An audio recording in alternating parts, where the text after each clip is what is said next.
প্রিয় দর্শক, এবার একটি হট নিউজ আপনাদেরকে শোনাচ্ছি। ডিবি হারুনের 100 কোটি টাকার প্রেসিডেন্ট রিসোর্ট, বাতের হোটেলের হারুন নামে যে হারুনকে আপনারা চিনতেন, তার রিসোর্টটির পিকচারটি এসেছে মানব জমিনে। আমি আমার থাম্বনেইলের উপরে সেই রিসোর্টের পিকচারটি দিচ্ছি, আর এখানে বিস্তারিত পরে শোনাচ্ছি মানব জমিন থেকে। মোহাম্মদ হারুনুর রশিদ পুলিশের এক আলোচিত সমালোচিত চরিত্র। 20তম বিসিএস এর মাধ্যমে 2000 সালে মুক্তিযোদ্ধায় কোটায় পুলিশ বিভাগে চাকরি নেন, কিন্তু তার বাবা মোহাম্মদ হাসিব ভুঁইয়া মুক্তিযোদ্ধা ছিলেন না। 1996 সালের 12 জুনের নির্বাচনের মাধ্যমে আওয়ামী লীগ ক্ষমতায় আসার পর মুক্তিযোদ্ধা হিসাবে তার নাম অন্তর্ভুক্ত করা হয়। জাতীয় সংসদের তৎকালীন ডেপুটি স্পিকার মোহাম্মদ আব্দুল হামিদের প্রভাবে মুক্তিযোদ্ধা তালিকায় জায়গা পান তিনি। আব্দুল হামিদের প্রচেষ্টায় জায়গা পান হারুনের বাবা, মুক্তিযোদ্ধা হিসাবে নাম লিখতে পারেন। ডিএমবির সাবেক ডিবি প্রধান মোহাম্মদ হারুন গ্রামের বাড়িতে 100 কোটি টাকা ব্যয় করে তুলেছেন প্রেসিডেন্ট রিসোর্ট নামের অত্যাধুনিক বিলাসবহুল একটি প্রমোদাগার। প্রমোদাগার কাকে বলে আপনারা তো বুঝতে পেরেছেন। মিঠামইন উপজেলার গাগরা ইউনিয়নের হোসেনপুর গ্রামে 40 একরের বেশি জায়গা নিয়ে রিসোর্টটি তৈরি করা হয়েছে। রিসোর্টের প্রিমিয়ার স্যুটের প্রতিদিনের ভাড়া 20,000 টাকা, সর্বনিম্ন ডিলাক্স রুমের ভাড়া প্রতিদিন 10,000 টাকা। প্রিয় দর্শক, প্রেসিডেন্ট রিসোর্ট নাম দেওয়া হয়েছে। এছাড়া সুপার ডিলাক্স রুমের ভাড়া 12,000 টাকা। 2021 সালের 3রা সেপ্টেম্বর রিসোর্টটি আনুষ্ঠানিকভাবে উদ্বোধন করা হয়।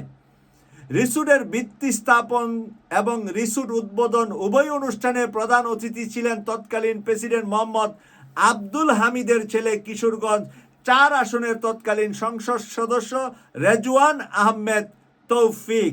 প্রেসিডেন্টের ছেলে দুইবার উদ্বোধন করেছেন। প্রেসিডেন্ট রিসোর্টের ব্যবস্থাপনা পরিচালক এমডি হিসাবে দায়িত্ব পালন করতেন তার ছোট ভাই ডাক্তার শাহরিয়ার। হারুনের ছোট ভাই এই রিসোর্টটির দায়িত্ব পালন করেন এমডি হিসাবে। রিসোর্টটি হারুনের পরিবারের 5 থেকে 7 একর জায়গা রয়েছে, বাকি অন্তত 35 একর জায়গা তিনি অন্যান্যদের, এসব জায়গার মালিকদের দাম দেওয়ার কথা বলে হারুন রিসোর্টের জন্য জায়গা দখল করে নেয়। জায়গার মালিকদের মধ্যে হিন্দু মুসলমান উভয় সম্প্রদায়ের মানুষ রয়েছে। এসব জায়গার জন্য কেউই পুরা দাম পাননি। কেউ 10 লাখের জায়গায় 1 লাখ পেয়েছেন, কেউ 20 লাখের জায়গায় 2 লাখ হারে টাকা পেয়েছেন। জায়গার দাম না পাওয়া এমন অন্তত 10 থেকে 12 জন তাদের জমি রেজিস্ট্রি করে দেন নাই। এখানে মজার বিষয়টা হলো জমির কোনো দরদামও নির্ধারণ করা হয়নি তাকে। আচ্ছা, এখানে একজন লিখেছে যে জমির দরদাম করা হয়নি, তাকে 50,000 টাকা দেওয়া হয়েছে, অথচ জমির দাম অন্তত 20 লক্ষ টাকা।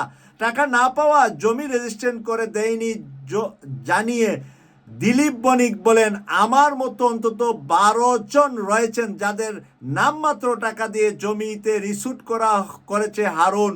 আমরা জমির দলিল দেইনি। রিসোর্টের জন্য নেওয়া 12 আনার মতো জায়গা দলিল হয়েছে, বাকি জমির দলিল হয়নি।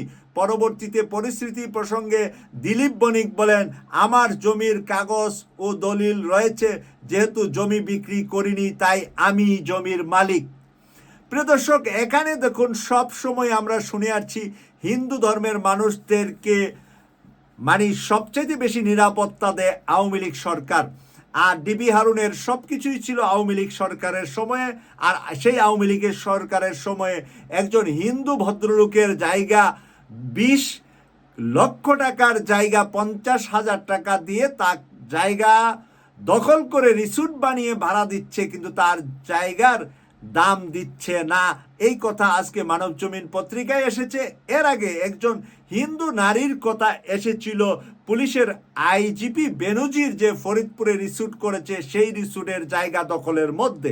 প্রিয় দর্শক, এই পুলিশের 2 জন এই বড় মাপের দায়িত্বপ্রাপ্ত ব্যক্তি, একজন ফরিদপুরে একজন, কিশোরগঞ্জে, তারা দুজনই রিসোর্ট বানিয়েছেন।